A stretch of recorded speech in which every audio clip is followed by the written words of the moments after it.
So this is a quick intro video to kind of let you know what you should be doing as you are taking notes and as you're watching these videos. So the first thing you want to do is make sure that you are paying attention. You don't want this video just playing in the background while you're doing something else. You shouldn't be texting on your phone or watching TV. All of your attention should be on the screen and to the audio as you guys are watching these videos throughout the year. Second thing is to take notes.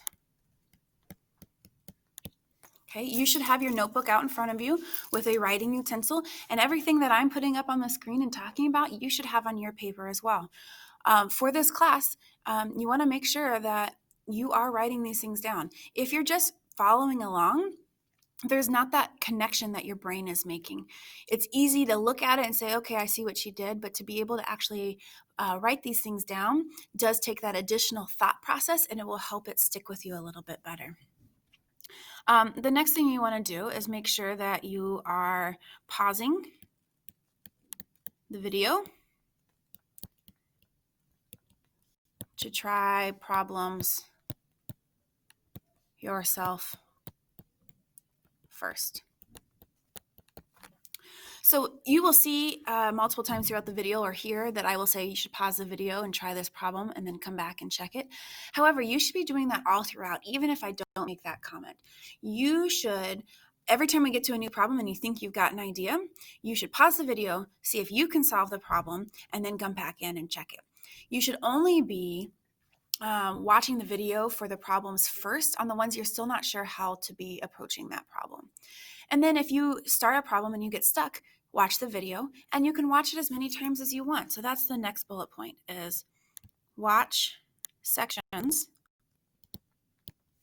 multiple times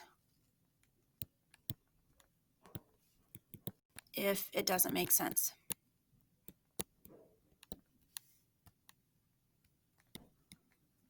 Okay.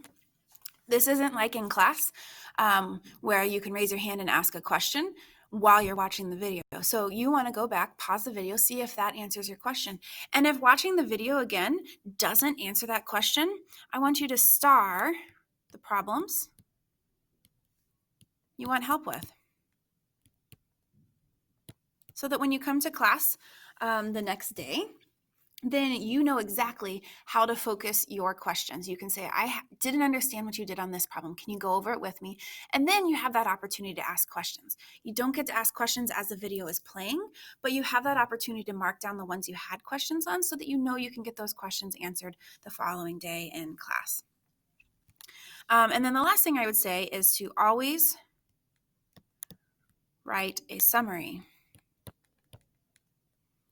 at the end of the lesson. And so what do I mean by that? I mean, you should go back through, look at all the notes that you took, and summarize. What did we talk about? What were the key points? What do you want to make sure you remember? And one way I like to think about it is think about if you were explaining this lesson to someone else who wasn't able to view the video. What would you want to make sure and tell them? There's probably 2 or 3 sentences, maybe a little more, maybe a little bit less, depending on the lesson, but the things that you want to make sure and remember.